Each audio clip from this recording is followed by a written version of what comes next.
Britain built the world's first underground railway.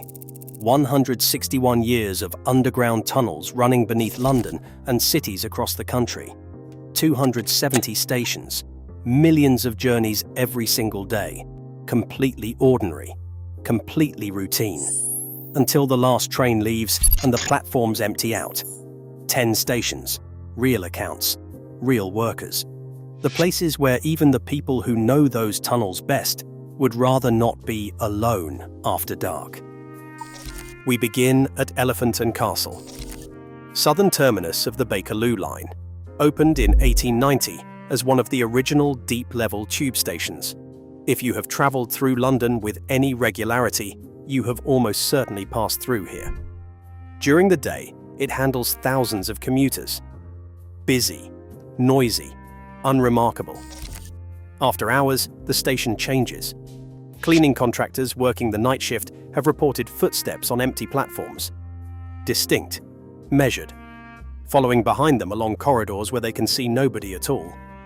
In 2019, a contractor refused to complete his shift alone. The reason cited in his incident report was that he felt a presence in the connecting tunnel. Not threatening exactly, just wrong. The feeling of being watched by someone who was not there. Historians have noted that this station was built through an area with documented plague burial sites from the 17th century. The construction crews in 1890 would have dug straight through them, but Elephant and Castle is merely atmospheric.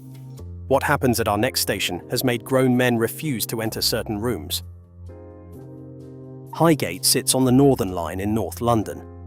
It opened in 1941 during wartime, when construction continued despite bombs falling overhead.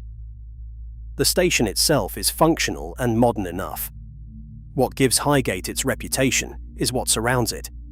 Highgate Cemetery lies nearby, Victorian London's famous burial ground where the legend of the Highgate vampire emerged in the 1970s. Reports describe a tall, dark figure gliding between the tombs and eyes that glowed in the darkness. The underground station has developed its own mythology, which seems connected. Staff reports focus on the disused tunnels and abandoned platforms of the Northern Heights extension. This was an ambitious project that was never completed.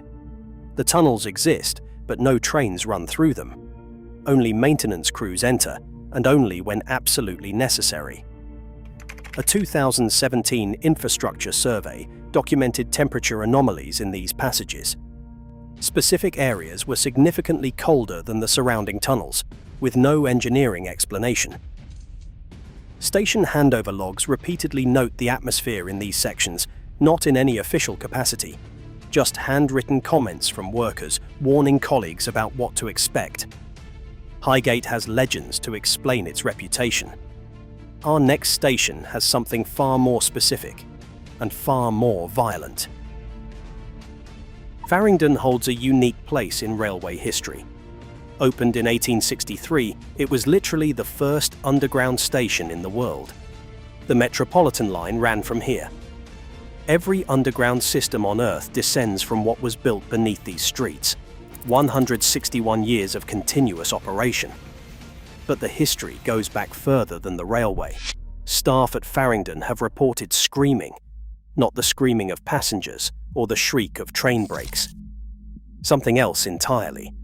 A woman's voice, sometimes a young woman, sometimes almost a child. The screams come in the early morning hours when the station is empty and echo through passages where there is nobody to make them. Local historians believe they know the source. Anne Naylor, a 13-year-old girl apprenticed to a hat maker in the 1750s. Her employer murdered her in 1758. The court records survive in the London Metropolitan Archives. Her body was disposed of in the Farringdon area.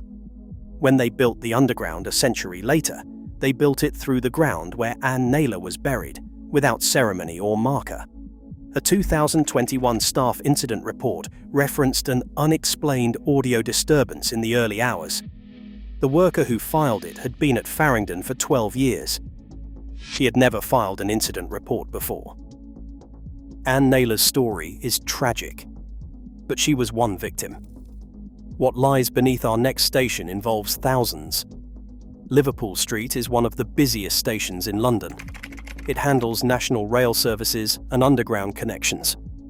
The Elizabeth line runs through it on its way to Heathrow. Hundreds of thousands of passengers walk through a space built directly over the dead every day. The Bethlem Royal Hospital stood here once, known commonly as Bedlam. For centuries, the hospital housed those judged to be mentally ill. Many of them died within its walls. When they died, they were buried on the grounds without ceremony. Poor souls who had already been forgotten by the world simply vanished into the earth. When Crossrail construction began in 2015, workers started finding bones. By the time the excavation finished in 2017, the Museum of London Archaeology had documented over 3,000 skeletons beneath the station. 3,000 people. Buried. Forgotten. Now, with trains running through them every few minutes. The archaeological reports noted challenging site conditions. Workers described unease they could not explain. A wrongness in the lower passages made experienced construction crews want to finish quickly and get out. A maintenance worker writing on a railway forum in 2019 described the feeling in specific terms. It was not fear exactly. It was the sense that you were intruding somewhere you did not belong, that something knew you were there and wanted you gone. Liverpool Street disturbs because of what is beneath. Our next station disturbs because of what people see again and again in the same location, wearing the same clothes. Covent Garden opened in 1907 on the Piccadilly line. It serves the theatre district, the opera house, and the market square with its street performers. Millions of tourists visit the area every year, and many of them take the tube. Most of them have no idea what waits on the platform. His name was William Terrace, a Victorian actor, handsome, popular, the leading man of his era. In 1897, he was murdered outside the Adelphi Theatre by a jealous colleague. He was stabbed to death on the pavement just yards from where the station would be built 10 years later. Terrace had been a regular customer at a bakery that stood on the site before the Underground arrived. He walked these streets daily, and according to decades of staff reports, he never stopped. The sightings follow a pattern. A gentleman in old-fashioned clothing, Victorian dress, a distressed expression on his face. He appears on the platform or in the passages.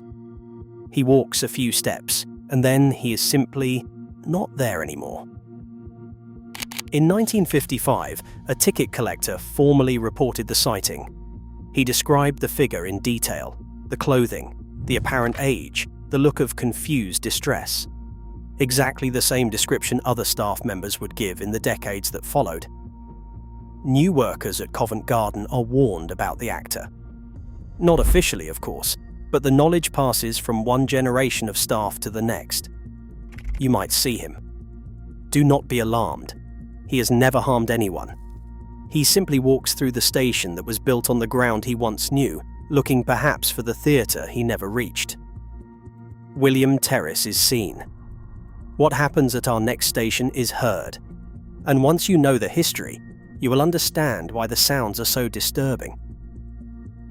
The Bank and Monument complex is vast.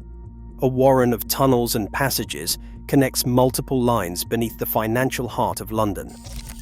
Parts of it date back to 1900. The corridors seem to go on forever. Easy to get lost, even if you work there. Even easier to feel that you are not alone. Her name was Sarah Whitehead. In 1811, her brother Philip was executed for forgery. He had worked at the Bank of England. When they hanged him for his crime, Sarah lost her mind. For the next 25 years, she appeared at the bank every single day, dressed in black, asking for her brother. Where is Philip? Is Philip here today? When will Philip return? She asked those questions every day for a quarter century, until she died, still looking for the brother who would never come home. The Bank of England staff called her the Black Nun.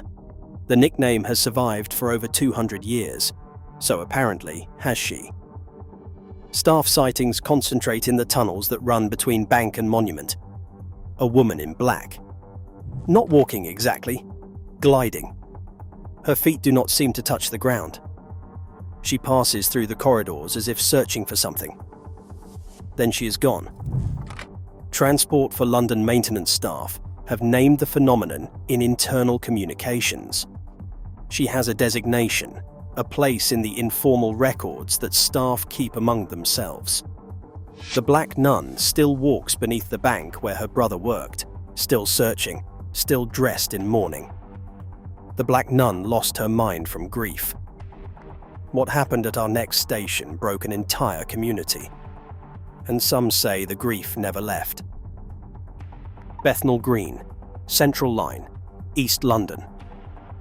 The station opened in 1946, but the tragedy happened before any train ever ran through it. On the 3rd of March 1943, the station was being used as an air raid shelter. The platforms had not yet seen passengers. They had seen families, children, people hiding from the bombs that fell on London night after night. At 8:17 in the evening, the air raid siren sounded. People rushed toward the shelter entrance. The steps were wet. Someone at the front tripped. The crowd behind kept pushing. They did not know what was happening ahead. They only knew they needed to get underground. Within 15 seconds, 173 people were dead. 62 of them children. Crushed, suffocated, compressed against each other on the stairs with no room to breathe. The worst civilian disaster of the Second World War in Britain. It happened in seconds. And then it was over. The authorities covered it up. Wartime morale could not handle the truth. The full story did not emerge for decades. A memorial was finally erected in 2017, 74 years after the children died on those steps. The station was built anyway. Trains run through it every day, and staff members hear things. The sounds of children crying, panic, screaming that comes from nowhere and stops without explanation.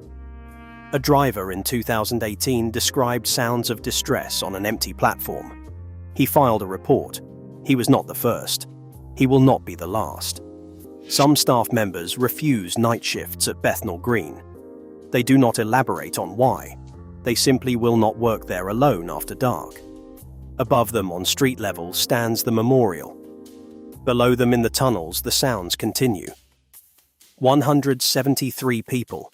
62 children. The grief that never left.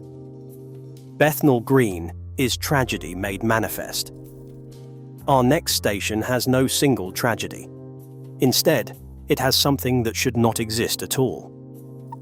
The British Museum station closed in 1933, but the tunnels remain, sealed, dark, empty for 90 years beneath Russell Square. When the station was operating, passengers noticed something unusual, an atmosphere, a feeling of being watched. The proximity to the Egyptian collections in the museum above sparked immediate speculation. The mummy's curse, ancient spirits disturbed by Victorian archaeologists who brought them across the world to display in glass cases. Newspaper reports from the 1930s documented the legend. The ghost of an Egyptian princess was said to walk the platforms. In 1935, a film called Bulldog Jack featured the station and invented a secret tunnel connecting it to the museum. The tunnel did not exist, but the legend persisted. Staff working nearby Holborn report anomalies in connecting passages, the sense of being watched. Footsteps that follow but produce no figure when you turn around. The platforms of the British Museum station are inaccessible. Whatever walks there now has no witnesses. Why did they close a station at a major tourist destination? The official explanation involves low passenger numbers and nearby alternatives. Perhaps that is true. Perhaps there were other reasons that never made it into the official record. The British Museum station is closed. You cannot visit. Our next station is very much open in a sense, and what happens there happens in front of witnesses. Aldwych closed in 1994. The last train departed in December of that year. But unlike most abandoned stations, Aldwych has been preserved. Film crews use it regularly for period dramas, thrillers, and horror films. The station looks almost exactly as it did when passengers still walked its platforms. Frozen in time. Waiting. During the war, Aldwych sheltered treasures from the British Museum. Priceless artifacts were hidden underground while bombs fell overhead. The station has always had a connection to objects of great age and uncertain provenance. Perhaps something came with them. Perhaps something was there already. Film crews have documented refusals to work alone in certain areas.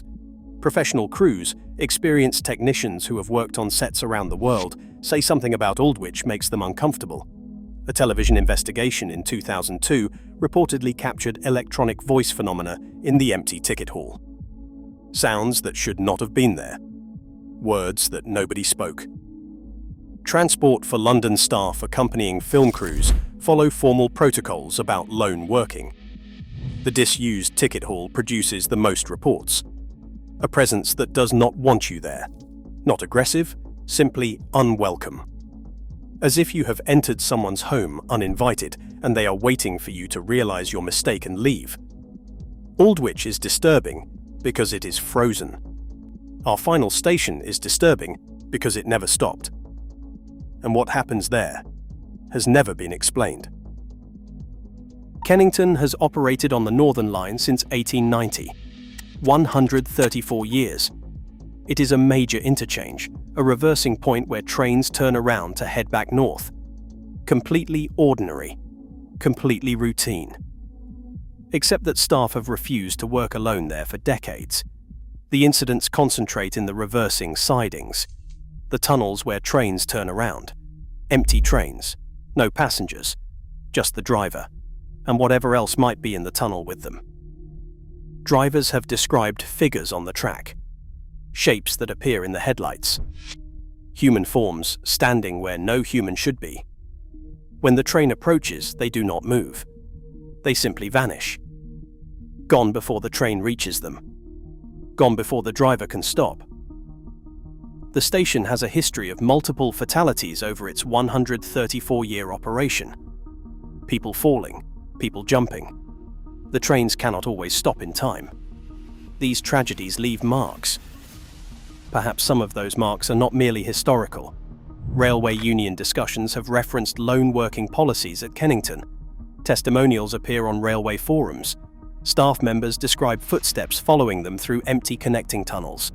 The sound of breathing in passages where they can see no one. The absolute certainty that someone is behind them. The absolute emptiness when they turn around. The phenomena continue. This is not historical curiosity. This is not Victorian legend. This is now. Tonight.